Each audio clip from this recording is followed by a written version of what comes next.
नमस्कार, आप देख रहे हैं आज तक। आपके साथ मैं हूं अंजना ओम कश्यप। लॉकडाउन और कोरोना का ये दौर हमारी सोच, हमारी शख्सियत का बहुत बड़ा इम्तिहान है, कड़ा इम्तिहान है। घर में बंद परिवार, बच्चों का स्कूल जाना बंद, चार दीवारी में कैद जिंदगी, ये वो वक्त है जब हम तनाव में घिरते हैं, अजीब डरावने ख्याल आते हैं हर तरफ। कई बार लगता है कि सब कुछ मायूसी का आलम है, लेकिन बेचैनी के इस चक्रव्यूह से हमें बचना है। कैसे बताएंगे हमारे एक्सपर्ट्स, लेकिन उससे पहले ये रिपोर्ट।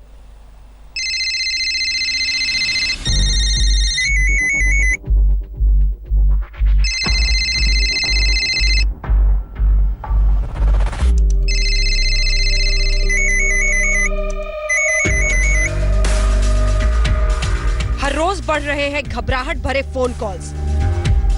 कोरोना के संकट में लॉकडाउन ने लोगों को घरों में बंद रहने पर मजबूर कर दिया है और अंदर ही अंदर मन में तनाव घर कर रहा है। घर की दीवारों में सिमटी जिंदगी ने लोगों के दिलो दिमाग पर बेचैनी, घबराहट, गुस्से की ऐसी परत चढ़ा दी है कि कई लोग इस मानसिक तनाव से जूझ नहीं पा रहे।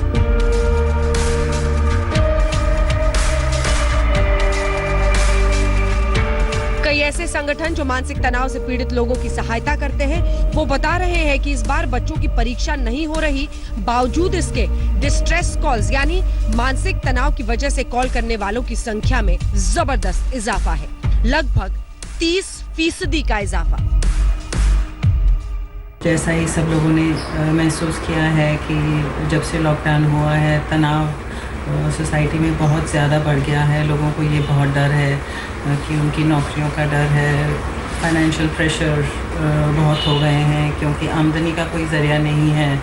इस वजह से कई घरों में डोमेस्टिक वायलेंस भी बहुत बढ़ गई है। बच्चों के लिए कोरोना का खतरा भी बढ़ा है और बंदिशों का तनाव भी। दोस्तों के साथ मिलजुल कर खेल नहीं पाना ही चुनौती नहीं, घंटों तक स्क्रीन के सामने ऑनलाइन क्लास ने बचपन को बंदिशों में बांध दिया।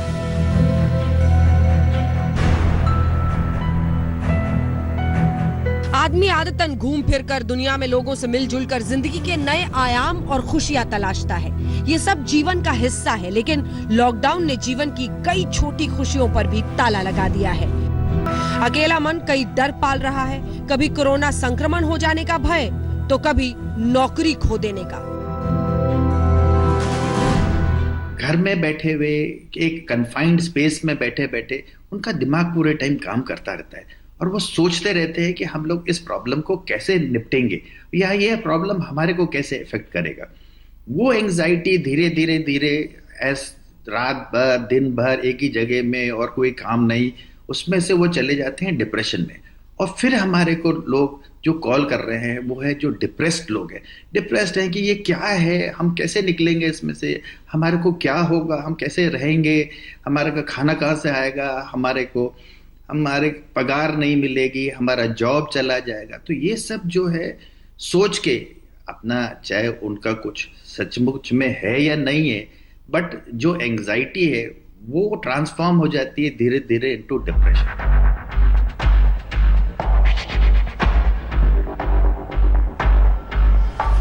इस संकट में सबसे ज्यादा खतरा बढ़ा है घर में बंद औरतों के लिए। घर की चार दीवारी में कैद त्रासदी उन पर घरेलू हिंसा बनकर टूटी है। घरेलू हिंसा के मामलों में इजाफा हुआ है। गुस्से और शारीरिक हिंसा का चक्र ऐसे घूमा है कि अपने ही घर में डर सहम कर जी रही हैं औरतें। हस्बैंड और वाइफ वो बोलते हैं कि हस्बैंड मेरी मदद नहीं करता, वाइफ बोलती मेरी वो मदद नहीं करते हैं, दोनों आपस में देयर आर प्रॉब्लम्स। अब ये प्रॉब्लम जाके बोलें किसको, बाहर तो जा नहीं सकते हैं, कंप्लेन कर नहीं सकते हैं, तो वो हमारे को चिट्ठी लिख के भेजते हैं। जब उनके मन में लोड ज़्यादा हो जाता है तो वो हमारे को कॉल करके शेयर करते हैं। फिर हम लोग उनको समझाते हैं कि भाई ये टाइम है, थोड़ा सा टाइम है, सहो और निकलो इसके अंदर से, किसी तरह से निकलना पड़ेगा। ये परिस्थिति असामान्य है। स्वाभाविक सा दोस्तों से हाथ मिलाना, गले लगाना भी मना है। जो जीने का आधार था अब संक्रमण का खतरा बन चुका है।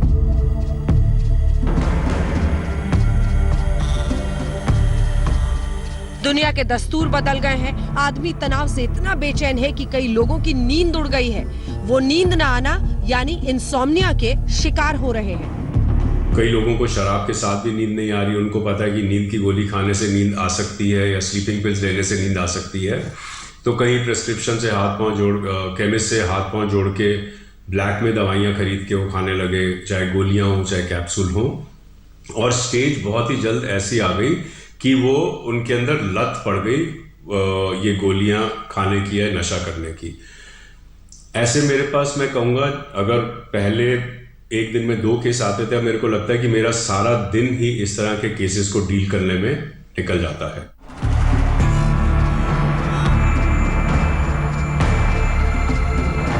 कोरोना और लॉकडाउन ने दो धारी तलवार बन भय और गुस्से का ऐसा चक्रव्यूह रचा है कि कई लोग तनाव में जी रहे हैं। कोरोना का लॉकडाउन खुशियों पर लॉक लगा गया है।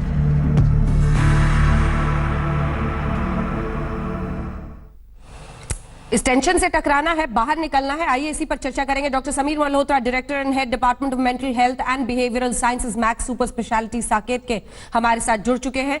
और डॉक्टर ज्योति कपूर जो कि साइकाइट्रिस्ट है, रिसर्चर हैं, वो हमारे साथ जुड़ गई हैं। डॉक्टर मल्होत्रा, आपके साथ शुरुआत करते हुए मुझे लगता है उपाय से शुरुआत करनी चाहिए, क्योंकि जो परेशानी है वो तो हमने अपनी इस रिपोर्ट में दिखा दी। डोमेस्टिक वायलेंस, घरेलू हिंसा से लेकर सुसाइड तक की कगार पर कई लोग पहुंच गए। गुस्सा बहुत ज्यादा है, बेचैनी है, घबराहट है। लेकिन ऐसा कुछ भी नहीं है जिसको आपके मन में आया है और अपने ही मन से आप इलाज नहीं कर सकते। डॉक्टर मल्होत्रा। बिल्कुल बिल्कुल, आपने बिल्कुल सही बात शुरू की और मैं बल्कि सराहना करूंगा इस बात का कि हम सॉल्यूशन से शुरू कर रहे हैं। प्रॉब्लम्स तो काफी हैं और कई तरह की प्रॉब्लम्स गिनाई भी आपने, पर हमें सॉल्यूशन देखना है, इसका हल क्या है। हाँ। बहुत इंपॉर्टेंट बात यहाँ पर यह है कि कोई भी सिचुएशन हो जिंदगी की, कोई भी इंसान आपको इस कदर परेशान नहीं कर सकता। असली परेशानी हमारी अपनी सोच से उत्पन्न होती है।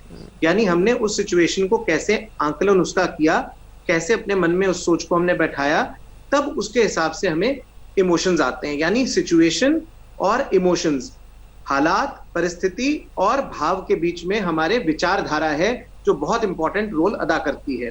जब हम ये सोचते हैं कि मैं ये भी नहीं कर सकता, मैं ये भी नहीं कर पा रहा, मेरी ये भी मदद नहीं हो रही, आगे पता नहीं क्या होगा, तो इस तरह की नकारात्मक सोच कहीं ना कहीं जड़ पकड़ने लगती है और हम खुद को असहाय महसूस करने लगते हैं। जब हम खुद को असहाय महसूस करते हैं तो हम उम्मीद करते हैं कि सामने वाला हमें समझेगा या मदद हमें सामने से मिलेगी, पर कहीं ना कहीं हम ये खो देते हैं बात कि हमारी खुद की खुशी की चाबी हमारे अपने हाथ में है और होनी चाहिए। तो अगर हम इस तरह से सोचे कि हम अभी क्या कर सकते हैं, कुछ लोग जो पहले बहुत व्यस्त रहते थे काम में, उनको अब समय मिला है अपने परिवार के साथ जुड़ने का और अपनी मैं को इस समय दरकिनार करके ये देखें कि हम बनकर हम घर को सुचारू रूप से कैसे चला सकते हैं। जैसे एक डॉक्टर साहब ने भी बात की एक्सप्रेस्ड इमोशंस की। एक्सप्रेस्ड इमोशंस होते हैं जब परिवार के अलग अलग सदस्य हैं, घर के नीचे एक घर में रह रहे हैं और उसमें आपके स्वभाव अलग अलग हैं, तकरार है स्वभाव की कहीं ना कहीं, तो टोका टाकी हो जाती है। कुछ इमोशंस इस तरह से हम लोग एक्सप्रेस कर देते हैं जो दूसरे को भाव हमारे अच्छे नहीं लगते, कहासुनी हो जाती है। उसका प्रयास करें कि कम से कम नेगेटिव आप टोकें एक दूसरे को और कोशिश करें कि दूसरे की मैं कैसे मदद कर सकता हूं, क्योंकि परिवार तो मेरा है। अगर मैं मदद करता हूं अपनी परिवार की तो मैं अपना काम कर रहा हूं, दूसरे के लिए नहीं कर रहा। इसी प्रकार से यदि महिला खाना बना रही है, ये ना सोचे कि मुझे किनके लिए करना पड़ रहा है, कोई सोचे मैं अपने परिवार के लिए कर रही हूँ। यदि पतिदेव मदद कर रहे हैं बर्तन धोने में या कुछ सफाई करने में, तो ये सोचें कि मैं कहीं ना कहीं प्रयास कर रहा हूं अपने परिवार को सुचारू रूप से चलाने का। तो एक डिवीजन ऑफ लेबर घर के अंदर होनी चाहिए जो बहुत जरूरी है। दोनों को, हस्बैंड वाइफ को थोड़ा सा संयम बरतना है। घर में एल्डरली लोग भी हैं, कई बार वो भी कहा सुनी उनसे भी हो जाती होगी। तो बहुत प्रयास करें कि बड़ों का डिस्काउंट, रिश्तों का डिस्काउंट और अपनत्व का डिस्काउंट दे हम। और बच्चे भी थोड़ा सा अगर अपनी रिस्पॉन्सिबिलिटीज को समझने लगे घर के अंदर, क्योंकि पूरा दिन थोड़ा अनस्ट्रक्चर्ड है। पहले सुबह लोग काम पे चले जाते थे या फिर बच्चे अपना स्कूल कॉलेज जाते थे, अब घर पे हैं। तो कहीं ना कहीं अगर हम खुद के समय को सुचारू रूप से थोड़ा सा ढालने लगे, बेसिकली डॉक्टर साहब अपने व्यवहार की चाबी दूसरे के हाथ में नहीं दें कि वो अगर कुछ बिहेव कर रहा है तो आप उसकी वजह से रिएक्ट करें। डॉक्टर ज्योति कपूर, ये बातें मतलब मैं कहना चाह रही हूँ, ये बात अपने आप को जरा समझकर और सॉफ्ट करके कह रही हूँ, लेकिन अल्टीमेटली कह देना कई बार आसान हो जाता है।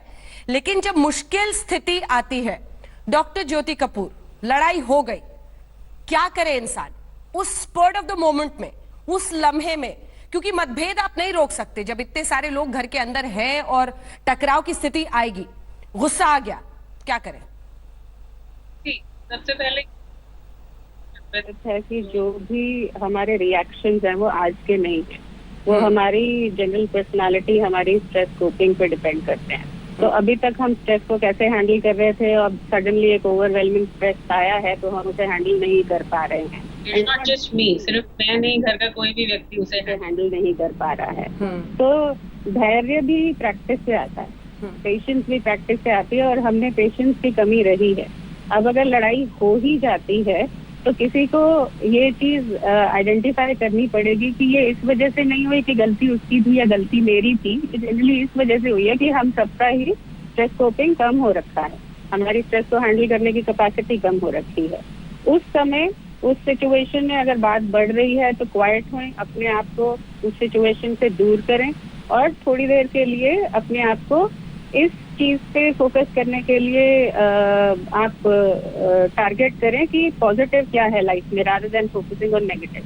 अब ये हो रहा है क्योंकि कोविड पैंडेमिक चल रहा है, क्योंकि न्यूज में इतना कुछ चल रहा है एवरी डे, हम पिछले 2 महीने से मेरे ख्याल से कोई और न्यूज देख ही नहीं पाए, तो हमारा सारा का सारा फोकस जो है वो जो चीज गलत हो रही है, जो चीज हमें नुकसान पहुंचा सकती है उस पे है, इस बात पे नहीं है कि पॉजिटिव क्या हो रहा है। जैसे अभी डॉक्टर साहब ने कहा कि यू हैव टू फोकस कि अभी आपको समय मिला है तो इस समय को आप कैसे यूज कर सकते हैं। इनफैक्ट इट्स वेरी इंपॉर्टेंट कि एक रूटीन हो, सुबह उठने का, नहाने धोने का, काम करने का, पढ़ने का, खाने का, जिस तरीके से पहले रूटीन होता था वैसे रूटीन हो, ताकि सब व्यक्ति ये ना महसूस करे कि एक लक्ष्यहीन से घूम रहे हैं, पर्पसलेस से घूम रहे हैं।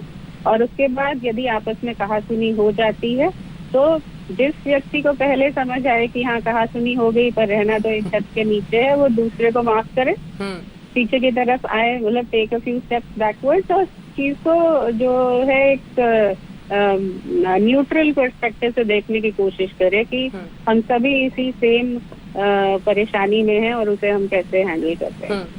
तो गुस्सा आने पर 2 कदम पीछे ले, डॉक्टर मल्होत्रा।